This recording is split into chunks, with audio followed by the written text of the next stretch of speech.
Ikalabing-71 kabanata. Gabi na at bilog pa ang buwan na makikita ang Snake Training Ground.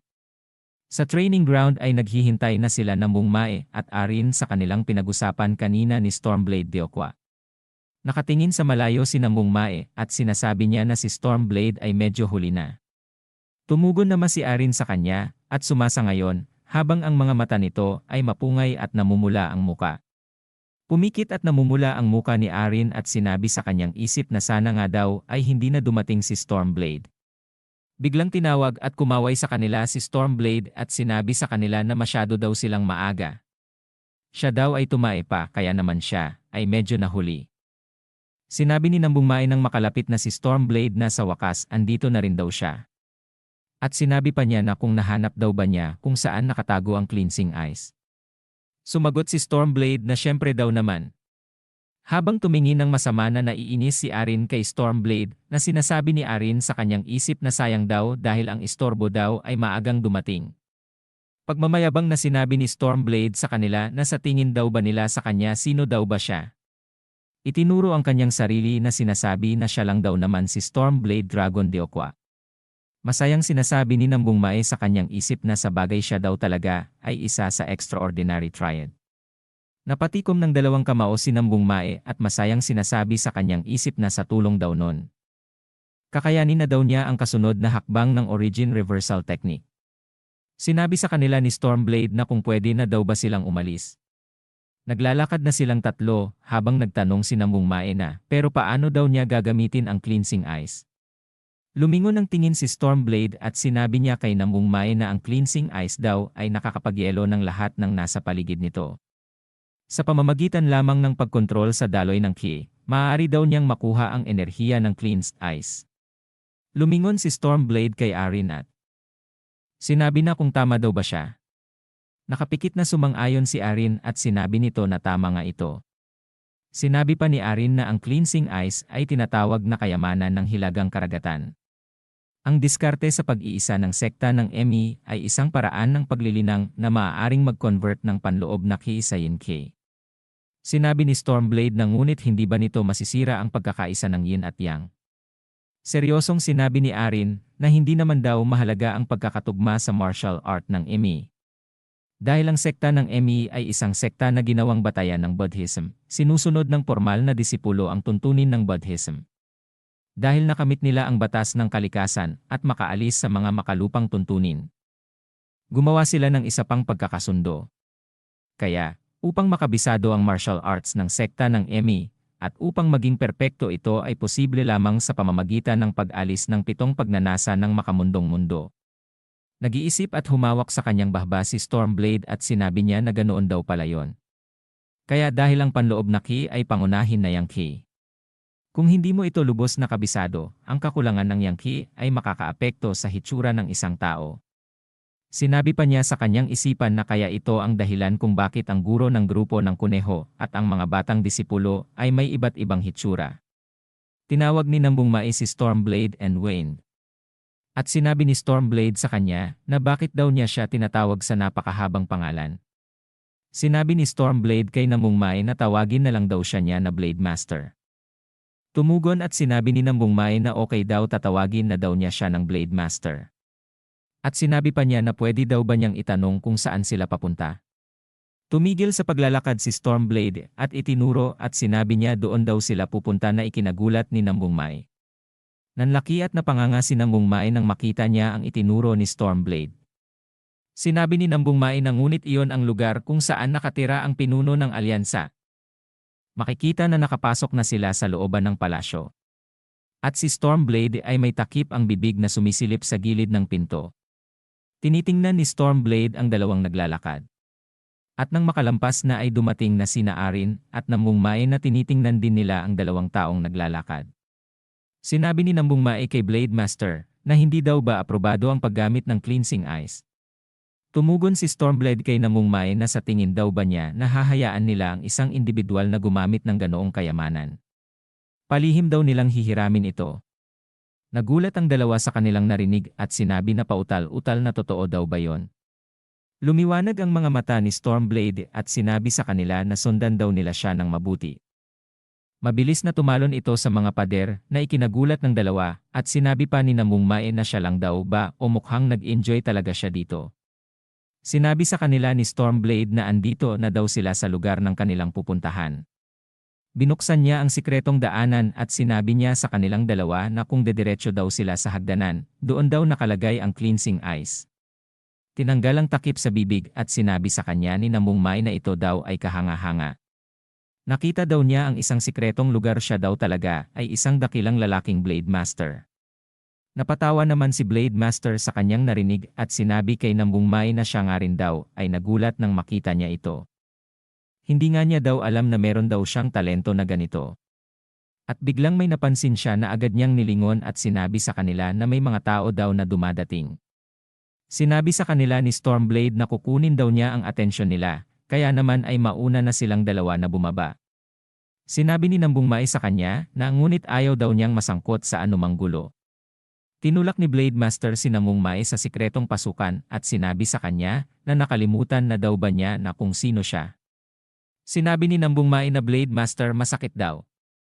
Sinabi ni Stormblade na siya daw ay isa sa 3 extraordinary triad, ang Blade of Storm and Rain. Nakatingin lang ang dalawa kay Stormblade habang sila ay nasa hagdan papunta sa baba. Sinarado na ni Stormblade ang sikretong daanan at sinabi niya sa kanyang isip na kailangan na daw niyang umalis kaagad doon sa lugar na iyon. Nagulat ang anino ng tao na sinasabi na bakit daw ang pinto ay nakabukas. Biglang nawala ang anino sa likod ng pinto na nakabukas. Ito pala ay si Leader Quaquioon na mabilis na napunta sa harapan ni Stormblade na ikinagulat niya. Lumiliwanag ang mata na sinasabi na sino daw ang taong naandito. At nang makita niya ang tao ay sinabi niya ano daw ang ginagawa dito ng isang Stormblade Master sa ganitong lugar. Ngumiti at inilabas ang alak at sinabi niya, "Old man, bakit hindi daw muna sila uminom?" Sinabi ni Leader Quaquioon na uminom. Sa totoo lang daw ay gusto niya talagang uminom kahit isang beses lang. Biglang may napansin at napunta ang mga mata ni Leader Quaquioon sa kabilang gilid ng sahig. Makikita ang kamay ni Arin na kumakapa sa pader, habang si Namong Mae ay nasa unahan niya sa bandang baba na tuloy-tuloy ang paglalakad. Natatakot sa dilim na sinasabi ni Arin na Young Master, pwede daw ba siyang magdahan-dahan? Nagulat si Arin nang biglang lumapit si Namong Mae sa kanya, at sinasabi na hindi daw si Arin makakita dahil sa madilim, tama daw ba? Sinabi sa isip ni Arin na kailan pa daw siya naging ganito kalapit sa kanya. Inaabot ni Namong Mae ang kanyang mga kamay kay Arin at sinabi na gusto daw ba niya na humawak sa kanyang kamay para masundan siya. Inaabot na niya ang kanyang kamay at si Arin ay umusok ang ilong at nagbago ang paligid na namumula ang muka at sinabi niya na maghahawak sila ng kamay na parang magjowa. Tumitig lang si Namong Mae at walang maintindihan. Maghahawak na sila ng kamay at ang kamay ni Arin ay nanginginig na inaabot ang kamay ni Namong Mae ng dahan-dahan. At dito na po nagtatapos ang ika-71 kabanata.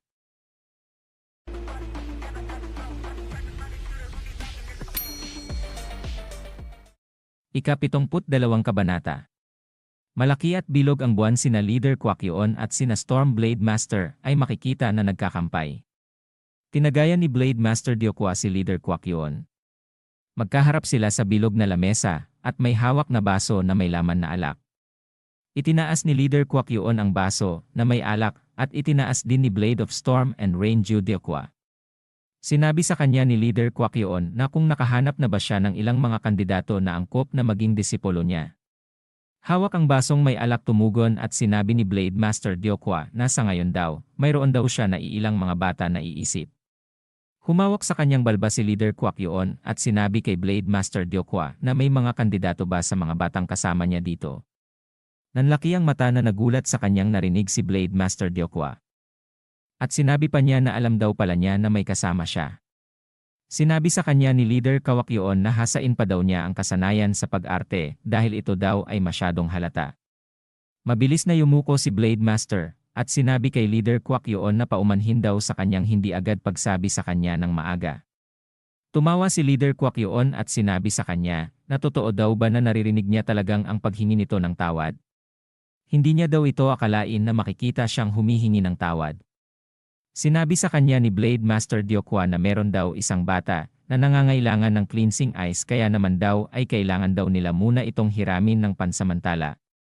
Sinabi sa kanya ni Leader Kwak Yoon na yung cleansing ice daw ba? Iyon daw ay napakadelikadong item, ngunit hindi daw siya nag-aalala dahil kasama daw naman ng mga bata si Blade Master. Masayang tumugon si Blade Master at sinabi na kung gayon bibigyan na daw ba sila ng pahintulot. Sinabi sa kanya ni Leader Kwak Yoon na ngunit sigurado daw siya na alam niya na hindi ito isang bagay na malaya niyang mahihiram, tama daw ba siya? Nagulat sa kanyang narinig si Blade Master Deokwa. Balik sa sekretong lugar kung saan nakalagay ang cleansing ice. Makikita ang father at si Arin na nakahawak dito at inaabot ang kamay ni Nambungmai. Malapit nang maabot niya ang kamay ni Nambungmai. Nagulat si Nambungmai nang makita niya si Arin na namumula at mabilis ang paghinga na lumalaki ang mga mata. Sinabi sa kanyang sarili ni Nambungmai na kung nagagalit daw ba si Arin sa kanya. Kaya naman sinabi ni Nambungmai kay Arin na paumanhin daw sa kanya kung naging magaspang siya. Nagulat si Arin sa kanyang narinig at nanlaki ang mga mata na nanghihinayang. Sinabi pa sa kanya ni Nambungmai na ito daw ay medyo kakaiba na maghawak kamay silang dalawa ng biglaan. Kaya daw naman ay hawakan ang kanyang damit para masundan niya siya. Tumugon na sumang-ayon si Arin sa kanya. At sinabi pa niya sa kanyang isip na bakit pa daw siya nag-alinlangan. Sinisisi niya ang kanyang sarili at sinasabi pa niya na ang tanga daw talaga niya. Nagtanong si Arin kay Nambungmai na nakahawak sa damit nito na tinatanong niya kung paano daw siya nakakakita ng maayos sa kadiliman. Sumagot si Nambungmai na ito daw ay wala lang sa kanya. Sinabi din daw sa kanya ni Master Gui Myeondok ang tungkol dito sa kanyang mga paningin. Sinabi pa niya kay Arin na sinusubukan daw niya na maghanap ng mga kasanayan na maaari niyang gawin sa kaunting halaga ng K. Seryoso na tahihimik at sinasabi sa kanyang isip ni Arin na may mahusay pala siyang paningin. Sinabi daw ng master nila sa kanila na ang mga mata ang pinakamahalagang gamit sa aktwal na labanan. Ang gusto daw niyang lalaki ay talagang kahanga-hanga. May nakita na pinto si Nambungmai at sinabi kay Arin na sa tingin daw niya ay naroon na daw sila sa pupuntahan nila. Makikita ang pinto na may lumalabas na enerhiya at sina Nambungmai at Arin ay nakaharap na sa pintuan. Binuksan ni Nambungmai ang pintuan at pagkabukas niya ay nasilaw sila sa lakas ng enerhiya at makikita ang paligid nito ay nagyelo. At sinabi niya sa kanyang isip na ito daw ba ang cleansing ice. Sa lakas ng enerhiya ay nahihirapan silang lumapit. Nahihirapan na sinabi pa niya sa kanyang sarili na doon daw ay napakalamig sa sobrang lamig daw ng kinayon ay parang ang balat daw niya ay mapupunit. Biglang napansin ni Nambungmai si Arin na dahang-dahang lumalapit. Nakangiting sinasabi ni Nambungmai na ang ki daw ng inilalabas ng cleansing ice ay napakalakas. Sinabi pa niya na okay lang daw ba ito. Nagulat si Nambungmai nang hindi sa kanya tumugon si Arin at tinawag niya ulit ito sa pangalan niya. Pagkatapos ay nakita niya ang mga mata ni Arin ay lumiliwanag na nakatingin sa cleansing ice. Nakatingala na sinasabi ni Nambungmai sa kanyang isip na ano daw ang nangyari sa mata ni Arin. Tuloy-tuloy pa din sa paghakbang si Arin na papunta sa cleansing ice na sinasabi sa kanyang sarili ni Nambungmai na kailangan daw niya na pigilan si Arin. At sinisigawan ni Nambungmai si Arin na ito daw ay gumising na. Ito daw ay napakadelikado. Huwag daw siyang lumapit doon. Lumiliwanag ang mata ni Arin at biglang inatake siya ng suntok nito at si Nambungmai ay hindi makapaniwala. Naharang ni Nambungmai ang ginawang pagsuntok sa kanya ni Arin at nagulat na tinitingnan niya ang kamao ni Arin. Tumalsik ng malayo si Nambungmai sa lakas ng pagsuntok ni Arin na tumama sa malaking bato. Pagkatapos tumama sa malaking bato si Nambungmai ay halos mawalan ng malay. Makikita ang kanyang kamay at sinabi pa sa kanyang isip na nagawa daw niyang pigilan ang suntok na yon. Ngunit mayroon pa rin itong labis na pagkayanig sa kanya. Habang tumatayo si Nambungmai ay nakikita niya si Arin na malapit na sa cleansing ice at sinasabi niya sa kanyang isip na wala na daw siyang ibang pagpipilian kung gusto daw talaga niyang pigilan si Arin. Gumamit si Nambungmai ng bidirectional channeling at naglabas ng magkaibang enerhiya si Nambungmai. Na mabilis na tumalon at ang kamay ni Arin ay unti-unti nang nagyelo. Sumigaw si Nambungmai at sinabi kay Arin na siya daw ay humihingi ng paumanhin habang nagyelo na ang kamay ni Arin. Susuntukin na ni Nambungmai si Arin nang naiisip niya si Arin kapag ito ay normal at makikita ang imahe ni Arin at sinasabi na yung Master Nambungmai. Pinigilan ni Nambung Mae ang kanyang suntok at pati na ang kanyang bidirectional channeling dahilan ng mabilis na paglingon ni Arin sa kanya. At sinabi pa ni Nambung Mae na nakakabwisit. Hindi daw niya kayang suntukin si Arin. Hinawakan ni Arin ang kanyang kamay at hinampas sa lupa si Nambung Mae. Napasigaw sa sakit si Nambung Mae at ito ay nakahiga sa lupa na binitawan na ni Arin na wala pa rin sa kamalayan. Naglakad na muli si Arin papunta sa cleansing ice na iniwan si Nambung Mae na nakahiga, na tila ba walang malay.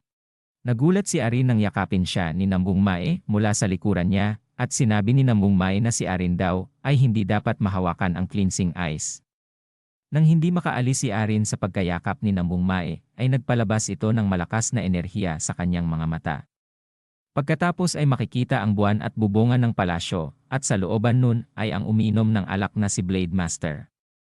Sinasabi ni Blade Master na siya daw ay naging maingay, at ngayon daw siya ay gumagawa ng nakakainis na bagay.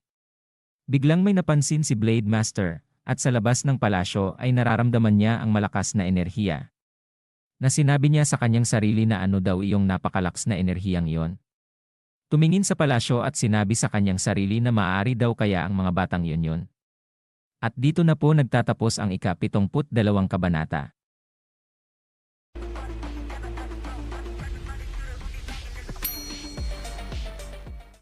Ika-73 kabanata.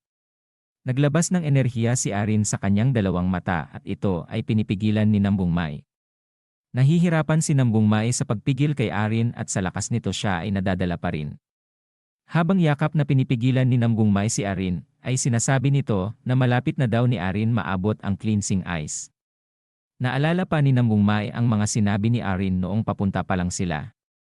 Na kapag nahawakan daw niya ang cleansing ice ng kanyang hubad na kamay siya daw ay mamamatay sa pagkayelo. Kaya naman sinabi niya sa kanyang isip na hindi daw niya hahayaan na mahawakan ni Arin at ilagay sa kapahamakan ng dahil lang sa kanya. Makikita ang cleansing ice na naglalabas ng napakatinding enerhiya binitawan ni Nambung Mae si Arin at pareho silang sumisigaw na nagpapaunahan sa cleansing ice.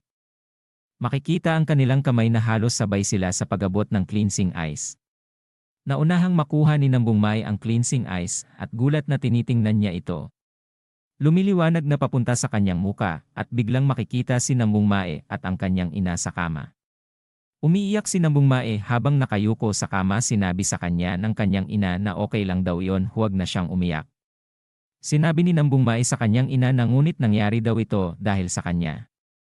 Ngumiti ang kanyang ina na parang ang sakit nito ay katulad ng kay Nambung Mae. Umiiyak na hinawakan sa ulo ng kanyang ina si Nambung Mae at sinabi sa kanya na hindi daw niya ito kasalanan. Makikita si Nambung Mae sa isang katauhan na malaki na at sinasabi niya ang alaala daw na ito. Nagulat ang malaking Nambung Mae sa kanyang nakita sa kabilang silid. Nakita niya sa alaala niya na sinasaktan siya ng kanyang kuya. Nagagalit na sinabi sa kanya ni Nambung Il habang may luha sa magkabilang mata na nangyari daw iyon dahil sa kanya. Na kaya daw namatay ang kanilang ina ay dahil sa kanya. At isa pang dahilan kaya ang Nambung family ay naging mahina. Nangyayari lahat ito dahil sa kasalanan daw niya. Inangat sa kuhilyo ang batang si Nambung Mae ni Nambung Il. Natulala na lang ang batang Nambung Mae na may luha sa magkabilang mata. Nakikita ng malaking Nambung Mae ang ginagawa sa kanya noong maliit pa lang siya ni Nambung Il. Isang bilog na kulay lila ang nasa kanyang harapan at nagugulat si Nambung Mae sa kanyang nakikita. Tumatawa na sinabi sa kanya ng kulay lilang enerhiya na malamang daw ay nakalimutan na nito. Nakatingin lang si Nambung Mae sa bilog na lilang enerhiya at sinabi nito na ano daw ang kanyang nalimutan. Sinabi sa kanya ng bilog na lilang enerhiya na darating din daw ang araw na maalala niya ito. At tinitigan ng todo ni Nambung Mae ito. Makikita ang cleansing ice ay nabasag at si Nambung Mae ay nakatayo sa harapan ng malaking tusok-tusok na kristal. At biglang bumalik na sa kasalukuyan at ang cleansing ice ay nakatayo sa kanyang palad. Sumisigaw si Nambung Mae na pinipigilan ang cleansing ice sa kanyang kanang kamay. Makikita ang sobrang lakas na inilalabas na enerhiya ng cleansing ice na pinipigilan ni Nambung Mae habang si Arin ay napatalsik. Natumba at napahiga si Arin at wala nang malay. Dumating na si Blade Master Diokwa at sinasabi niya anong klaseng ingay daw iyon. Nagulat ito nang makita niya si Nambung Mae na hawak ang cleansing ice at sinabi sa kanyang isip na kung hinawakan daw ba niya yon. Mabilis na pumunta ito kay Nambung Mae at sinabi kay Nambung Mae na bitawan daw niya ang cleansing ice. Makikita ang kamay ni Blade Master na kokontrolin ang cleansing ice na sinasabi nito na ang katatagan ng cleansing ice ay masyadong malakas. Si Nambung Mae daw ay sa katagalan ay mamamatay sa pagkayelo. Naglabas ng dilaw na bilog na enerhiya si Blade Master Diokwa at umaapoy ang mata na sinasabi sa kanyang isip na bago pa daw makumpleto ang pag-absorb niya dito ay wawasakin na daw muna niya ito. Gumamit si Blade Master Diokwa ng Shattering Claw at tinira niya ang cleansing ice. 4 na dilaw na guhit na enerhiya ang tumama sa cleansing ice at ito ay nabasag. Pagkatapos ay sumabog. Ito sanhing pagkatilapon ni Nambung Mae. Pagkatapos ay unti-unting kinokontrol ni Blade Master Diokwa ang cleansing ice na napahinga ng malalim at sinabi niya na natapos din daw. Nagulat ito nang mapansin niya at sinabi niya na sa tingin daw nito ay napakaliit lang daw ng nasa kanya. Kaya naman sa tingin nito siya ay nagkamali. Lumingon kay Nambung Mae at sinabi niya na pwede daw bang mangyari yon. Nagulat si Blade Master Diokwa nang makita niya na ang malaking parte ng cleansing ice ay nasa katawan ni Nambung Mae. Inilagay ang kanyang palad sa katawan ni Nambung Mae at sinabi ni Blade Master sa kanyang isip na ang mga pira-pirasong cleansing ice ay nasipsip na niya. Ang enerhiya daw na yon ay masyadong malakas at hindi daw kayang kontrolin yon ni Nambung Mae. Napakagat sa labi si Blade Master habang naglalabas ng nag-aapoy na enerhiya at tinatanggal niya ang cleansing ice sa katawan ni Nambung Mae. Ipinasok ni Blade Master ang enerhiya niya kay Nambung Mae at makikita ang pira-pirasong cleansing ice. Sinabi na naman sa isip ni Blade Master na ito daw ay tapos na ngayon kung tatanggalin lang daw niya ang mga iyon. Nakalagay ang kanyang palad sa dibdib ni Nambung Mae at naglalabas ng enerhiya na dilaw na napamura si Blade Master at sinabi na napatatag na daw ito agad sa kanyang K-center. Nagulat ito at sinabi pa sa kanyang isip na anong kademonyuhan daw ang nangyayari dito. Paano daw ang K-center ni Nambung Mae ay mabilis na naging bahagi daw nito. Nakahiga at walang malay si Nambung Mae na sinasabi pa sa isip ni Blade Master na baka daw mamatay siya kung i-extract niya lang ang cleansing ice sa ganitong estado. Ngunit kung iiwan daw niya ito, maaari itong maging parehong mapanganib. Napatakla si Blade Master at sinabi kay Nambung Mae na wala na daw siyang ibang pagpipilian. Sinabi pa niya na ipagpalagay daw niya na siya ay maswerte. Nagpalabas ng nag-aapoy na dragon si Blade Master at inilagay niya ang kanyang kamay sa ibabaw ng katawan ni Nambung Mae. At ang ginagawa niyang ito ay tinatawag na the True Key of the Dragon. Ang enerhiya niya na kulay dilaw ay pumasok sa loob ni Nambung Mae at ang basag na cleansing ice ay unti-unting nabubuo. Ilang saglit pa ay makikita na ang cleansing ice ay nabuo na at nababalutan ng enerhiya ni Blade Master. At dito na po nagtatapos ang ika-73 kabanata.